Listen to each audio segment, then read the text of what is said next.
Saat ini KPK tengah menyelidiki aliran dana ex-Mentan Syahrul Yassin Limpo terkait dengan dugaan kasus pemerasan dan penerimaan gratifikasi di lingkungan Kementan Pertanian. Ya, ada dugaan aliran dana untuk membayar cicilan mobil Alphard hingga mengalir ke Partai Nasdem.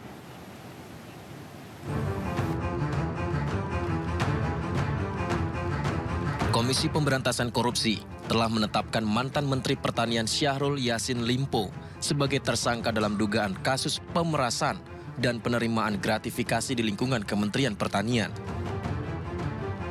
Adanya dugaan pemerasan ini membuat publik bertanya, bagaimana bentuk pemerasan yang dimaksud? Ternyata, Wakil Ketua KPK Yohanis Tanak menjabarkan, selama menjabat sebagai Menteri Pertanian, SYL membuat kebijakan personal perihal pungutan setoran dari ASN Kementan untuk memenuhi kebutuhan pribadi.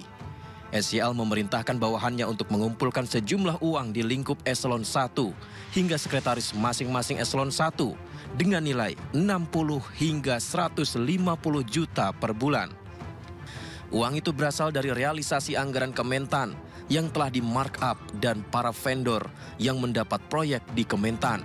Dan uang setoran tersebut digunakan SYL untuk membayar cicilan kartu kredit dan cicilan mobil Alphard.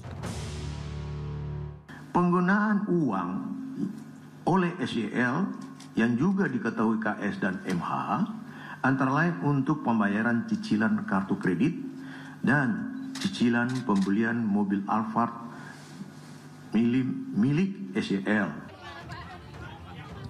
Tidak hanya itu, dana SYL juga diduga mengalir ke Partai Nasdem dan akan diselidiki oleh KPK. Bendahara Umum Partai Nasdem Ahmad Saroni membantah aliran dana tersebut untuk kebutuhan partai. Ia mengakui SYL hanya pernah mentransfer 20 juta rupiah ke fraksi Nasdem di DPR RI, tapi dipergunakan untuk dana bantuan bencana alam.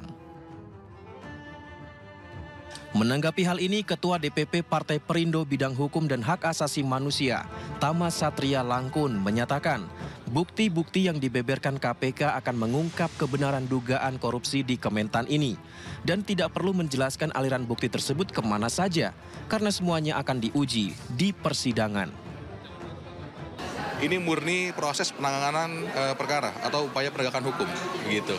Dan soal bukti-bukti yang ada, biarkan saja itu kemudian nanti akan diuji di sebuah persidangan, sehingga kita tahu apakah ini betul-betul soal hukum atau soal politik.